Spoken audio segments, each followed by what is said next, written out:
Hey, everybody.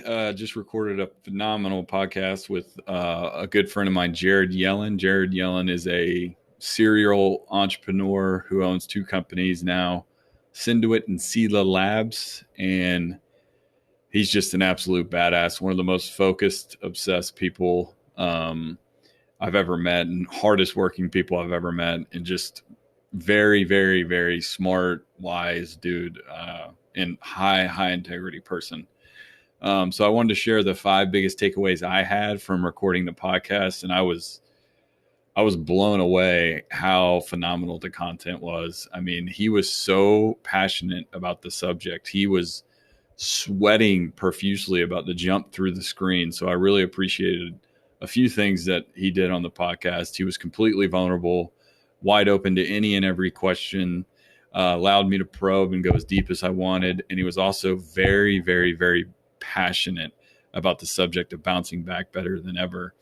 So these are the five big takeaways I had in no particular order. But the first thing that jumped out to me was how he turned his pain into purpose. Now, it was very similar to my dad's story, and I was shocked. I had to text Jared afterwards. You got to read this blog I wrote about my dad's. His mission in life was to be a father because he grew up without a dad, and he didn't want his boys to be robbed of that joy. So he said, I'm going to dedicate my life to being a father. And that's why he got into sales and entrepreneurship, so he could have complete freedom to spend time with his family. And Jared, the reason why he started Cinduit was he had to have 100% freedom to spend all of it with his family, because he had, as he described, witnessed the worst divorce you could ever imagine between his mom and his dad. And he said, I never want anybody in my family to ever experience that. So he said, I'm gonna have absolute freedom as well, just to spend with my family and become the best father and family member I possibly can. So it was amazing to see so many different examples in his life. See the labs, one of them, and the amazing father he is, of how he turned pain into purpose. And I think tactics wise, the biggest takeaway I had was live with intention. I can remember when Sean Callaghy at Unblinded, a phenomenal sales training company as well, had about 200 people signed up for his event in January. And Jared Adam kind of came in and took over, and we had about a month and a half to get 1,500 people to the event. Now, that's freaking insane to get people to come to a live event. To get 1,500 people to a live event is insane. To get it done in a month and a half is even more crazy. And we had to get, I think, over $500,000 in sponsorships. But what I witnessed was somebody so consistently intentional with every thought, with every act, with every text, with every phone call. I mean, Jared just came in a man possessed with intention. And he just radiates intention. He radiates purpose and focus, and he doesn't waver. He doesn't negotiate on goals or standards or principles. So I thought that was number two. Like, if you truly want to accomplish something, you have to be extremely intentional about it. And I think Jared lives his entire life like that. And it was fun to just be on the podcast with him and download that energy. The third big takeaway was, when you are in pain or in a funk or suffering or not doing very well to start your day, something happened to you, the number one thing to do, and Tony Robbins talks a lot about this, is to focus on others. How can you help somebody else? And I thought it was interesting that Jared says he starts every day in a funk. He starts every day dark. Like he said, Monday, he was just like dark. But what he does is he goes, helps his kids as fast as he can, because that puts him in a state of gratitude, and it gets him out of his head and focused on the mission for the day. I do that by doing these recordings. I always call somebody. Like, if I call someone, my natural instinct is, how can I help? So I never start my day without talking to somebody, doing a recording, Because my mission when I get on the phone or when I do these recordings is how can I help? How can I truly serve? And when you focus on others, that in turn makes you feel better about yourself. I think that was another big takeaway. And then at this point, at a point in the call, like I said, Jared was so intense and passionate about this subject, about bouncing back. Like, what do you do when you have nothing?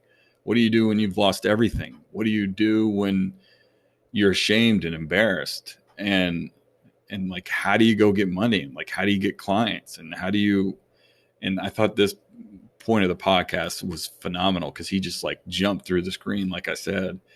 And I hadn't known this about them, but he almost lost Synduit. The Synduit almost went out of business when he spent a fortune on the software development and didn't have anything, even though he promised customers stuff was coming. So literally only almost went out of business and was suffering, obviously embarrassed a little bit, I'm sure. And then I said, so what'd you do? He's like, I set a goal and I took massive action.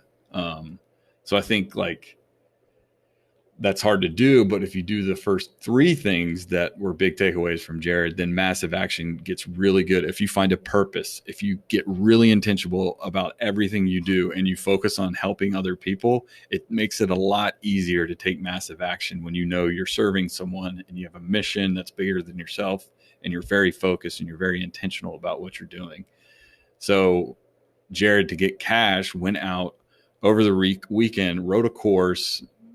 I think he sold it. He said he sold it for $1,000, and in 3 days they sold 400 courses and saved his business. 3 days. So that's just massive, massive, massive, massive action. And then the fifth biggest takeaway from a sales perspective, which I was so grateful that he brought it up because I had forgotten how powerful this is. One relationship can be one influential relationship in sales can be as powerful as 100 people that decide to buy from you. And he built Synduit with just a handful of relationships. Brad Sugars, I know, has a lot of action coach people are Synduit customers. Jack Canfield, a lot of his coaches are Synduit customers. So I forgot how freaking smart and powerful that is. But like, instead of trying to go get 100 accounts or 100 consulting clients, just go get one freaking phenomenal relationship that has access to 100 to 200, 300, 400 people. And that's what he did with Synduit. And I was so, again, like really grateful. Wow. Oh, beautiful bright light just coming in here. I was really grateful that he brought that up again.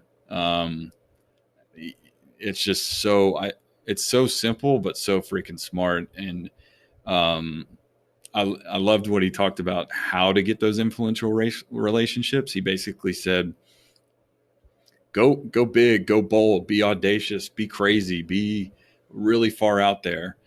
That was one thing. Another thing he said about getting those influential relationships was do your homework, which I never do. So I was really glad he brought that up. Like, do a little bit of research on the guy, follow the guy. What's his personality like? What are his interests, or girl, or what are they really focused on in this point of their career, and focus on how you can add value. And then thirdly, how to get these relationships, I thought was incredibly smart, and something I've never done either, is be clear why you're reaching out. Don't be afraid to say, this is why I want to start a relationship with you. I have a marketing software company and I want all of your coaches into it. But I've done a ton of research on you. I think you'll find this part of it interesting, that part of it interesting. And I want to add massive value in your life. And then people will give you a shot. So those were the 5 biggest takeaways for me. Again, I really appreciate you guys, and hopefully this was helpful. Thanks.